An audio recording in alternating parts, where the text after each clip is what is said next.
მარკოზის სახარების განმარტება თავი მე-15. თავი 15, მუხლი 1:15. და მეხსეულად განთიად ზრახვაყვეს მღვდელთმოძღვართა მათ მოხუცებულთა თანა და მწიგნობართა და ყოველმან კრებულმან. და შეკრეს იესუ და წარიყვანეს და მისცეს იგი პილატეს. და ჰკითხა მას პილატე და hrქვა, შენ ხარ მეუფე ჰურიათაი? ხოლო იესუ მიუგო და hrქვა მას, შენ იტყვი. და შეასმენდეს მას მღვდელთმოძღვარნი იგი ფრიად.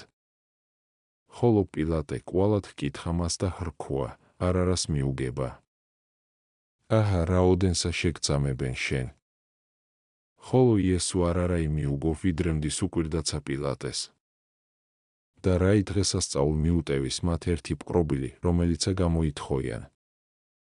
ხოლო იყო ვინმე ბარაბა მეშფოთეთა თანაკრული, რომელსა შფოთსა შინაკაცი ეკლა. და ღაღატყო ერმან მან გამოთხოვად მისა, ვითარცა იგი მიხმადლის მათ მარადის. ხოლო პილატე მიუგო და hrქვა მათ, გნებავსა, რაითა მიგიტეო თქვენ მეუფე ჰურიათაი? რამე თუ იცოდა ვითარმეთ შურითა მისცეს იგი მღვდელთა მოძღვართა მათ. ხოლო მღვდელთმოძღვართა მათ აღძრეს ერი იგი, რაითა ბარაბა მიუტეოს მათ. ხოლო პილატე მერმეცა მიუგო და hrქვა მათ, და რაი უკვე გნებავს ყოფათ, რომელსა ესე იტყვით მეუფეთ ჰურიათად. ხოლო მათ კვალად ღაღატყვეს და hrქვეს, ჯვარსაც უეგე. ხოლო პილატე ეტყოდა მათ, რაი ბოროტი უქმნიეს. და იგინი უმეტესად ღაღადებდეს და იტყოდეს, ჯვარსაც უეგე. ხოლო პილატეს უნდა ერისა მის მომადლებაი, მიუტევა მათ ბარაბა, ხოლო იესუსცა შოლტითა და მისცა მათ, რაითა ჯვარსაც სვან. იუდეველებმა უფალი რომაელებს მისცეს, რისთვისაც თავად რომაელთა ხელში იქნენ ჩაგდებულნი უფლის მიერ. და აღსრულდა წმიდა წერილის სიტყვები, ვაი უკეთურს, ბოროტეულს, რადგან მოიმკის თავისი ხელის ნამოქმედარს, ესაია 3:11. და კიდევ, მიეც მათ უფალო საქმეთა მათთა ებრს. 27:4. და კიდევ, ვითარ სახედ უყავ, ეგრეთ იყოს შენ და აბდია 1:15. პილატეს კითხვაზე, შენ ხარ მეუფე ჰურიათაი, უფალი ორაზროვან პასუხს აძლევს. რადგან სიტყვები შენ იტყვი შეიძლება გავიგოთ ასეც, მე არ ვამბობ ამას, არამედ შენ ამბობ. მაგრამ ვკითხა რა მეორედ, ქრისტემ აღარაფერი არ უპასუხა და ამით გააკვირვა პილატე. რადგანაც პილატეს უკვირდა რომ იგი იყო რა გათვითცნობიერებული სჯულში და მჭერმეტყველი და შეეძლო ერთი პასუხით გაიქარწყლებინა მის შესახებ მოგონილი ცილის წამება, არაფერს ამბობდა, არამედ პირიქით, მორჩილით იტანდა ბრალდებებს. დააკვირდი იუდეველთა სისხლის მოყვარეობას და პილატეს გაწონასწორებულობას, თუმცაღა ისიც ღირსია გაკიცხვისა, ვინაიდან მტკიცედ არ დადგა მართლისათვის. რამე თუ ისინი ყვიროდნენ, ჯვარსაც უეგე, ის კი თუმცაღა სუსტად, მაგრამ მაინც ცდილობდა გაეთავისუფლებინა იესო გასამართლებისაგან, ამიტომ კვლავ ეკითხება, რაღა ვუყო იესოს. ცდილობს რა მისცეს მათ შესაძლებლობა გაუშვან უფალი, როგორც უდანაშაულო, რის გამოც აჭიანურებდა და ცდილობდა გადადებას. ბოლოს დაემორჩილა რა მათ მოთხოვნას, დაუწყო უფალს ცემა, ანუ დარტყმა თასმებიანი შოლტით, რათა ცხადი ყოფილიყო, რომ მათ მიიღეს იგი, როგორც განსასჯელი გასასამართლებლად და მისცა მათ, რაითა ჯვარსაც სვან. რადგან მას უნდოდა გაეკეთებინა ის, რაც სათნო ეყოფოდა, რაც ესიამოვნებოდა ხალხს და არა იმის, რაც სათნო ეყოფოდა ღმერთს. თავი 15, მუხლი 16, 21. ხოლო სტრატიოტთა მათ შეიყვანეს იგი შინაგან ეზოსა მას, რომელ არს ტაძარი, და შეკრიბეს ყოველივე იგი თესლები. და შეჰმოსეს მას ზოწეული და დაადგეს შეთხსული ეკალვაგან გვირგვინი. და იწყეს მოკითხვად მისა და იტყოდეს, გიხაროდენ, მეუფეო ჰურიათაო. და სცემდეს მას თავსა ლერწმითა და χνერწყუვიდეს მას და დაიდგნიან მუხლი და თაყვანის სცემეთ მას. და ოდეს განკიცხეს იგი, განსწარცვეს მას ზოწეული იგი და შეჰმოსეს თვისივე სამოსელი და განიყვანეს იგი, რაითა ჯვარსაც სვან.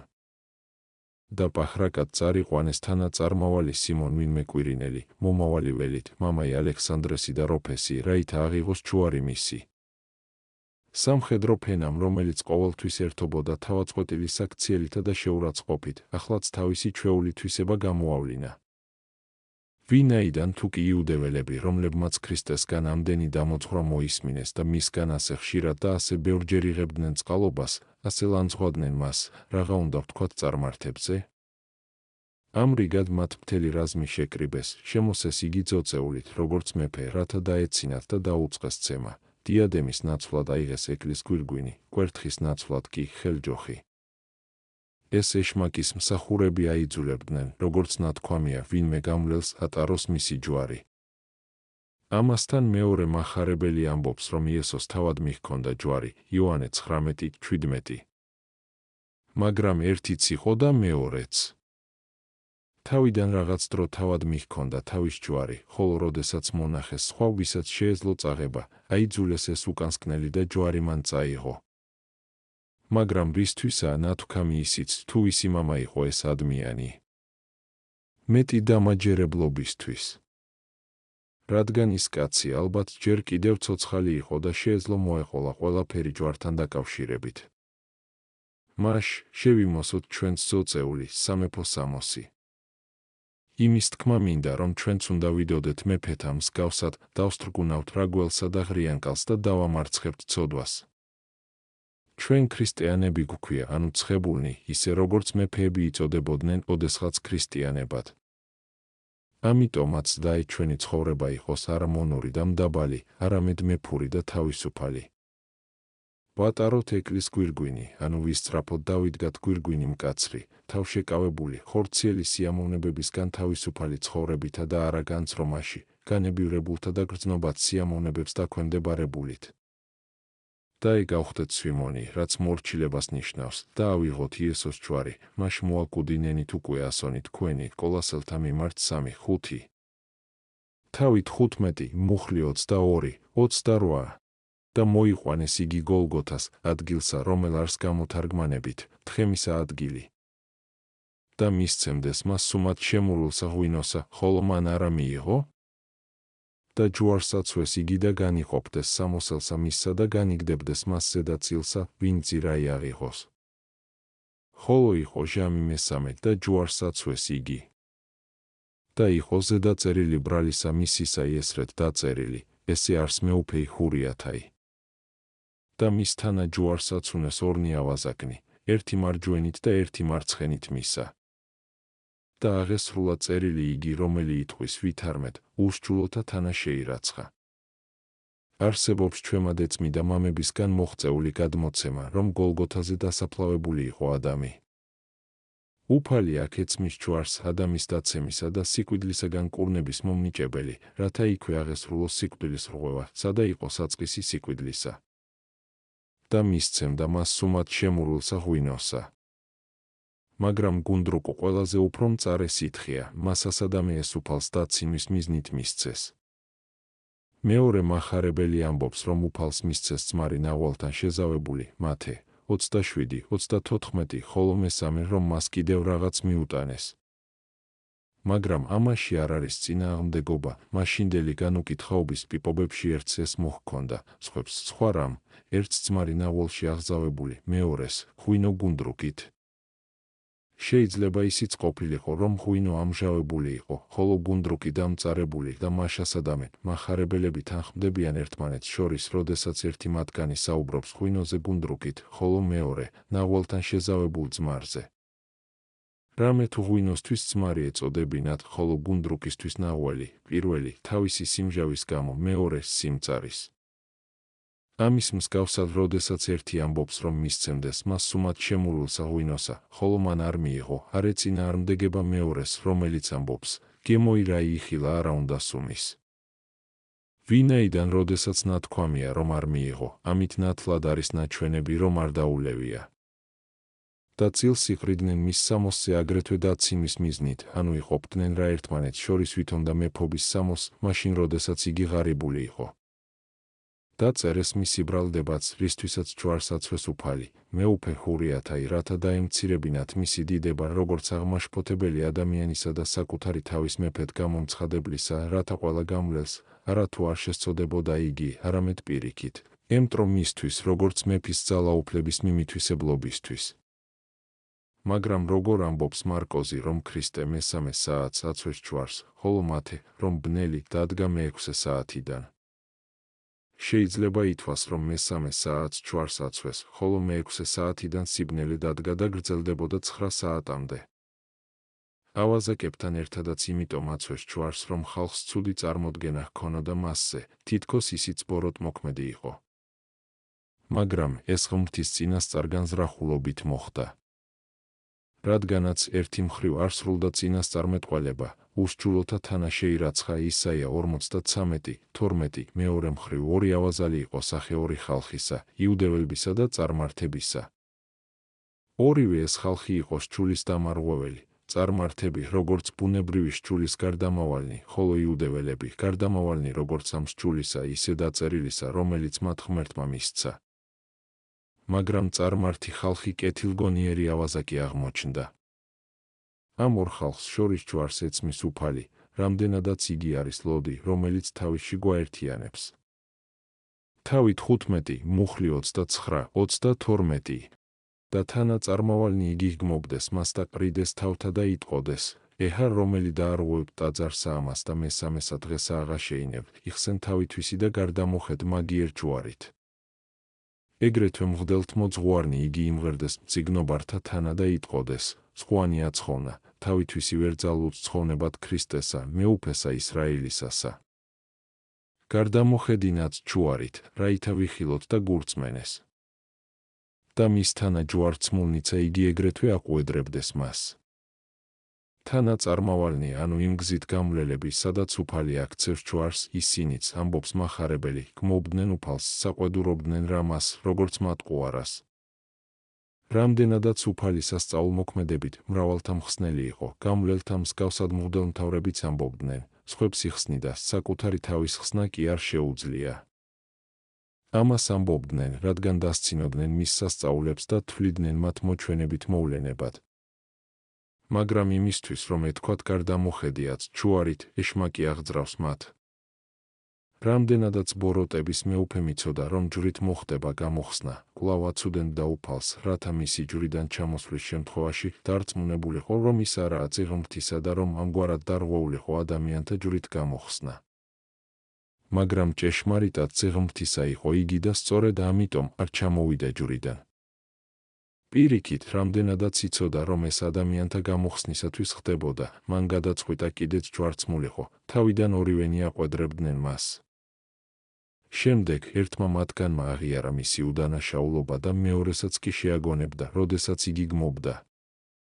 თავი 15, მუხლი 33, 37 და ვითარცა იყო ჟამი მეექვსე, ბნელი იყო ყოველსა ქვეყანასა ვიდრე მეცხრე ჟამამდე.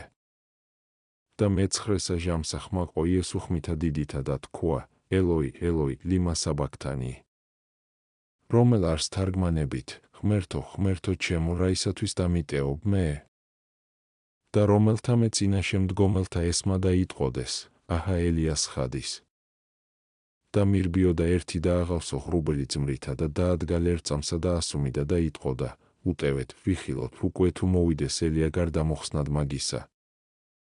ხოლო იესო ხმაყო ხმითა დიდითა და განუტევა სული. სიბნელე იყო არა ერთ ადგილას, არამედ მთელს დედამიწაზე. ეს მთვარის მოკლების დრო რომ ყოფილიყო, კიდევ შეიძლებოდა ეთქვა ვინმეს, ეს ბუნებრივი დაბნელებაო, მაგრამ ახლათვის მე-14 დღე იდგა, როცა ბუნებრივი დაბნელება შეუძლებელია. წინასწარმეტყველურ წამოძახილს უფალი ებრაულად წარმოსთქვამს უჩვენებს რა ამით, რომ იგი უკანასკნელ ამოსუნთქვამდე პატივს მიაგებს ებრაულს. რაისათვის დამიტოვებ მე, წარმოსთქვამს ის ადამიანური ბუნების სახელით თითქოს და ამბობს, უფალო, რატომ დამიტევე მე ადამიანი, რათა ჩემთვის უფლის ჯვარცმა გამხდარიყო საჭირო. რადგანაც დატოვებულნი ვიყავით ჩვენ, ადამიანები, ხოლო იგი არასოდეს ყოფილა დატოვებული მამისა მიერ. ისმინე, რას ამბობს თავად, არა ვარ მე მარტოი, არამედ მამაი ჩემი, ჩემთან არის იოანე 16:32. ანდა ამბობს ებრაელთა მაგივრადაც, რამდენადაც ხორციელად თავადაც ებრაელი იყო, რაისათვის დამიტიობ მე, ანუ ებრაელ ხალხს, რათა მან ჯვარს აცვას შენი ძე? როგორც ჩვეულებრივ ამბობთ ხოლმე, ღმერთი შეიმოსა ჩემით, ნაცვლად ადამიანური ბუნებისა, ასევე აქაც გამოთქმაში დამიტეო მე, უნდა ვიგულისხმოთ ჩემი ადამიანური ბუნება, ან ჩემი იუდეველი ხალხი.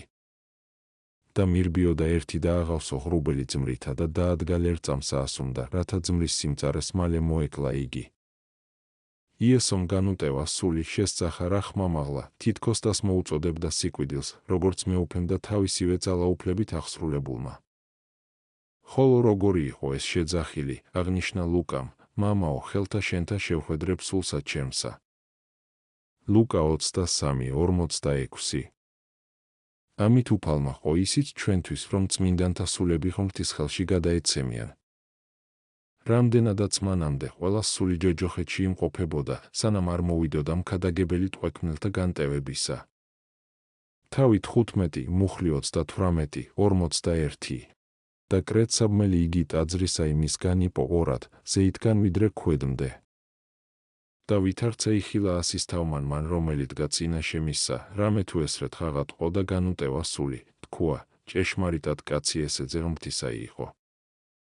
ხოლო იყვნენ დედანიცა, რომელნი შორით ხედვიდეს, რომელთა თანა იყო მარიამ მაგდალენელი და მარიამ იაკობის იმცირისაი და იოსეს დედაი და სალომე, რომელნი ოდეს იყო გალილეას, შეუდგეს მას და მსახურებდეს, და სხვანი მრავალნი, რომელნი მის თანა აღსრულიყვნენ იერუსალიმ.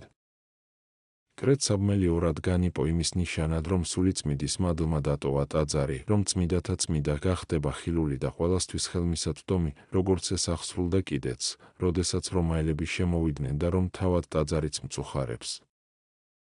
როგორც ჩვეულებრივი იუდეველები იქცეოდნენ მწუხარებისას და დაიპოვდნენ ხოლმე თავიანთ სამოსელს, ასევე ტაძარმაც, ვითარცა სულიერმა, იგივე უჩვენა შემოქმედის ვნების ჟამს, დაიპო რა თავისი სამოსელი. მაგრამ ეს სხვა რამესაც აღნიშნავს.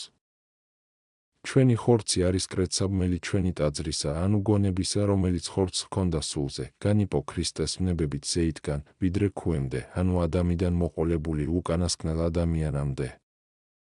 ვინაიდან ადამიანიც განათლდა ქრისტეს ვნებებით და მისი სხეული უკვე აღარ ექვემდებარება წყევლასა და ხრწნას, პირიქით, ყველანი ჩვენ პატივდებულნი ვართ უხრწნელებით. ასისთავმა, ანუ ასისთავის მეტაურმა, იხილა რა, რომ იგი ასე ძალმოსილად აღესრულა, გაუკვირდა და აღიარა. დააკვირდი, როგორ შეიცვალა წესრიგი. იუდელები კლავენ, წარმართი აღიარებს, მოწაფეები განიბნევიან, დედაკაცები რჩებიან.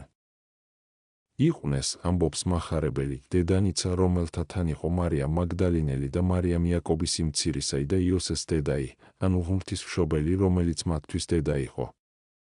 რამდენადაც იგი იოსებზე იყო დაწინდული, ხოლო იაკობი და იოსე იოსების შვილები იყვნენ, იგი მათ დედად იწოდება, როგორც დედინაცვალი, ისევე როგორც იოსების ცოლად იწოდებდა საცოლით სახით. აქვე იყო სალომე, ზებედეს ძეთა დედა და მრავალი სხვა. მახარებელმა მხოლოდ უმთავრესნი ახსენა. თავი 15, მუხლი 42, 47. და ვითარცა შემწუხრდებოდა რამე თუ პარასკევი იყო, რომელ არს უწინარეს შაბათისა, მოვიდა იოსებ არიმათიელი, შვენიერი მზრახველი, რომელი იგიცა მოელოდა სასუფეველსა ღმრთისასა, იკადრა და შევიდა პილატესა და მოითხოვა გვამი იესუისი. ხოლო პილატეს დაუკვირდა, უკვე თუ აწვე მოკვდა და მოუწოდა ასისთავს ამას და ჰკითხა, უკვე თუ ადრევე მოკვდა. და ისწავა ასისთავისა მისგან ესე და მიხმადლა გვამი მისი იოსებს. და მან იყიდა არდაგი და გარდა მოხსნა იგი ჯვარისა მისგან და წარგრაგნა იგი არდაგითა მით და დადვა იგი საფლავსა, რომელი იყო გამოკვეთილ კლდისაგან და მიაგორვა ლოდიკარსაზე და მის საფლავისასა. იყო მუნ მარიამ მაგდალენელი და მარიამ იოსესი და ხედვიდეს, სადა იგი დასდებდეს მას. ნეტარმა იოსებმა ჯერ კიდევ ემსახურებოდა რას ჯულს, აღიარა ქრისტე ღმერთად, რის გამოც საქებარი ღვაწლი იტვირთა. მას არ დაუწყია ფიქრი, აი მე მდიდარი ვარ და შეიძლება დავკარგო სიმდიდრე, თუ კი მოვითხოვ გვამს იმისას, ვინც მეფის ძალაუფლების მითვისებისთვის არის გასამართლებული და იუდეველთათვის საძულველი შევიქმნები, არაფერ მსგავს არ ფიქრობ და რა თქმა უნდა, არამედ დაუტევა რა ყოველივე, როგორც ნაკლებ მნიშვნელოვანი, მხოლოდ ერთს ითხოვდა, დაეკრძალათ მსჯავრდებულის გვამი. პილატეს დაუკვირდა, უკვე თუ აწვე მოკვდა, ვინაიდან ფიქრობდა, რომ ქრისტე დიდხანს დაიტანჯებოდა, ისევე როგორც ავაზაკები, რის გამოც ჰკითხა ასისთავს, უკვე თუ ადრევე მოკვდა, ანუ ნუ თუ დროზე ადრე მოკვდა.